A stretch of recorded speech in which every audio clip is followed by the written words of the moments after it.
Muito bom voltar ao tema bíblico, Novo Testamento, quando Jesus disse, respondendo a Pilatos, meu reino não é deste mundo. Meu reino não é deste mundo. Pilatos, tendo entrado de novo no palácio e feito vir Jesus à sua presença, perguntou-lhe, és o rei dos judeus? Respondeu-lhe Jesus, meu reino não é deste mundo. Se o meu reino fosse deste mundo, a minha gente houvera combatido para impedir que eu caísse nas mãos dos judeus.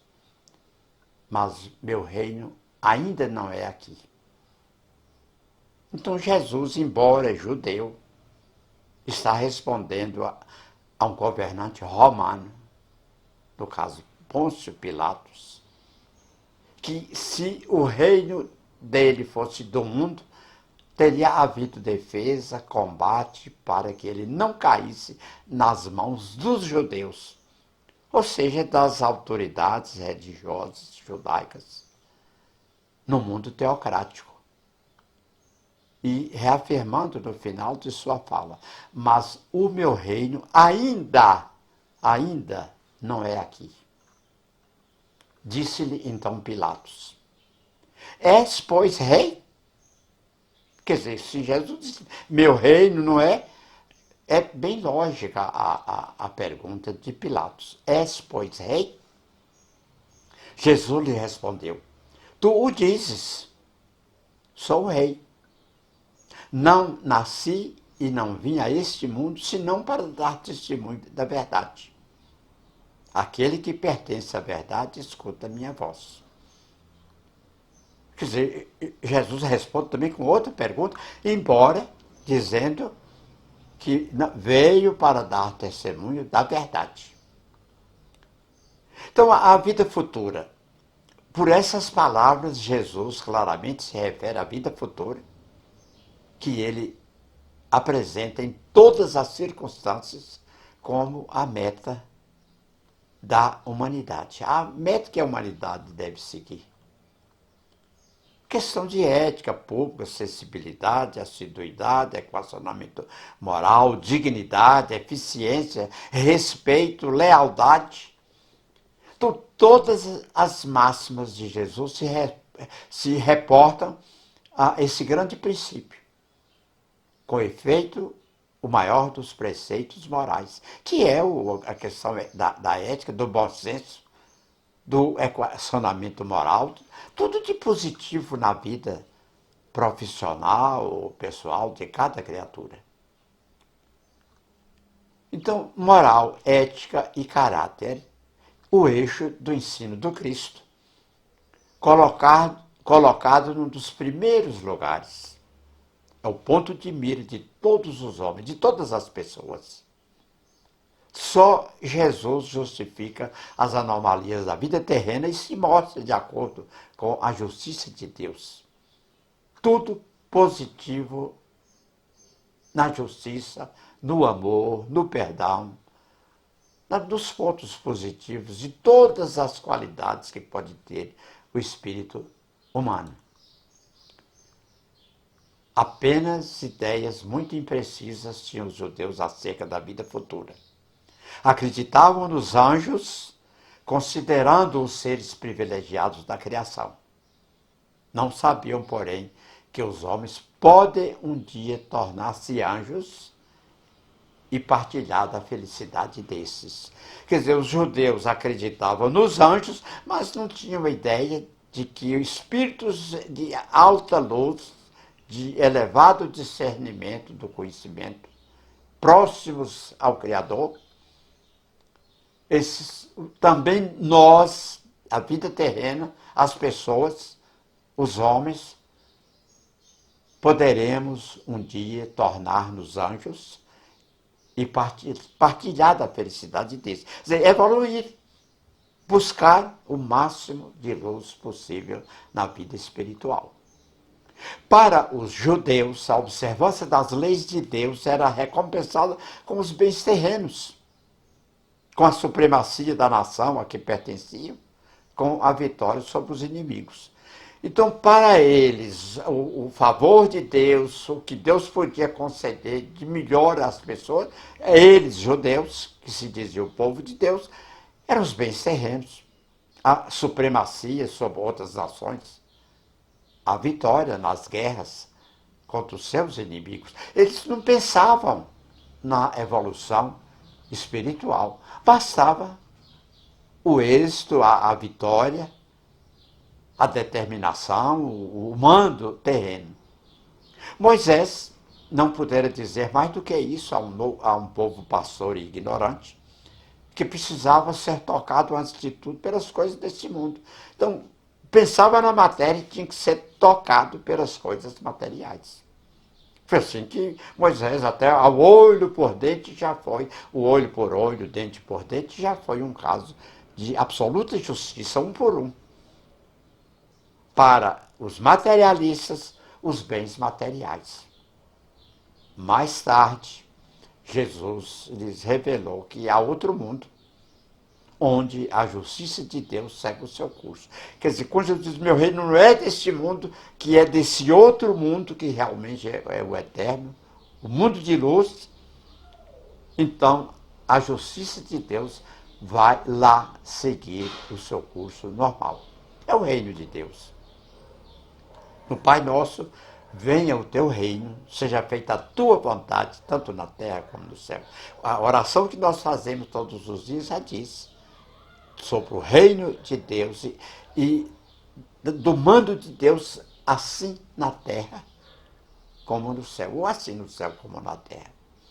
É esse o mundo que Jesus promete aos que cumprem os mandamentos de Deus e onde os bons acharão a sua recompensa.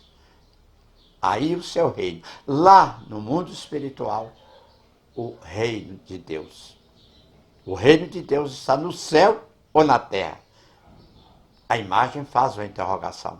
Jesus, porém, conformando seu ensino com o estado dos homens de sua época, não julgou conveniente dar-lhes luz completa, visto que não a compreenderiam. Então, também Jesus não deu para dar todas as soluções do seu tempo, porque não seria compreendido como não fora compreendido em muitos dos seus ensinamentos, principalmente pelas autoridades religiosas da época.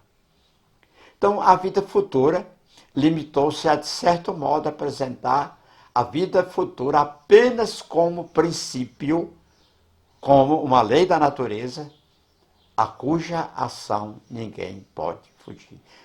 Então, as leis naturais são as leis de Deus, são imutáveis. E a elas, como até hoje a ecologia, o respeito nosso a tudo que é da lei natural, ninguém pode fugir, porque elas são leis eternas. A lei dos homens é mutável. Há parlamentos exatamente para mudá-las, para criar novas leis. Mas as leis de Deus sempre existiram e serão eternas. Todo cristão necessariamente deve crer na vida futura. Eu até diria mais, não precisa ser todo cristão, não. Todas as criaturas humanas necessariamente devem crer na vida futura. De qualquer religião, de qualquer princípio, ou até sem religião ou sem princípio.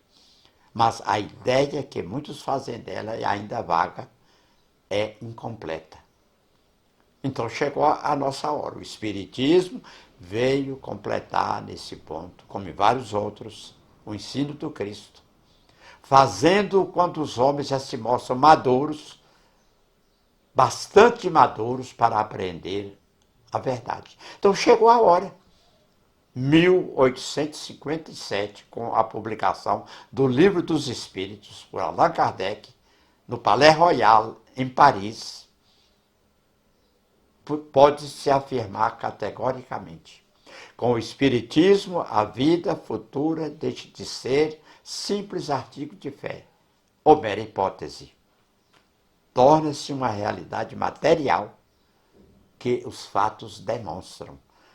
Não é uma realidade ideal, não, que seja na imaginação, não. A doutrina espírita prova peremptoriamente a realidade espiritual, a realidade material, com fatos, com demonstrações, com a questão da filosofia, com a questão da ciência, ou mesmo da religião.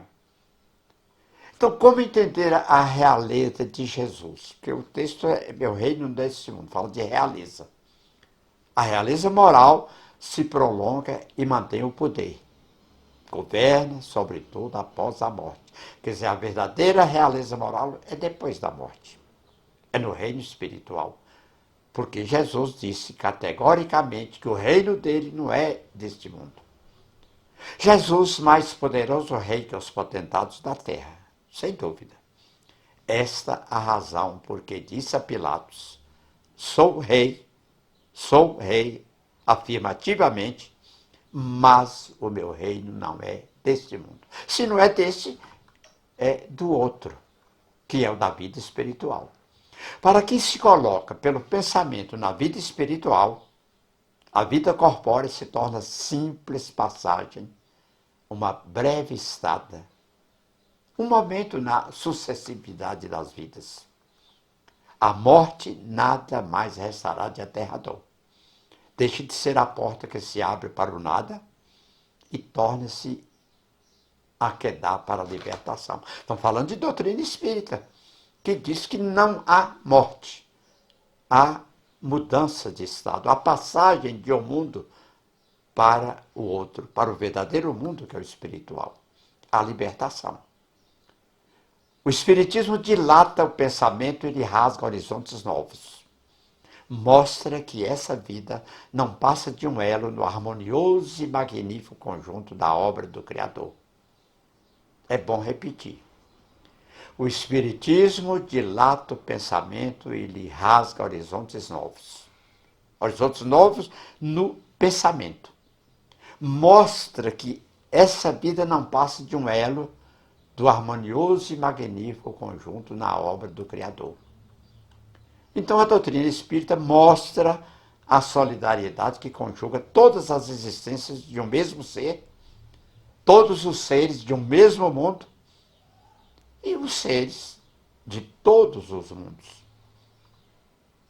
Terminando, os livros aqui da codificação, o Pentateuco Espírita, Livro dos Espíritos, Livro dos Médios, Evangelho segundo o Espiritismo, o Céu e o Inferno e a Gênese, é o conjunto que, ao tempo do Cristo, não teria condições de ser compreendido. Então, teve que aguardar o momento certo.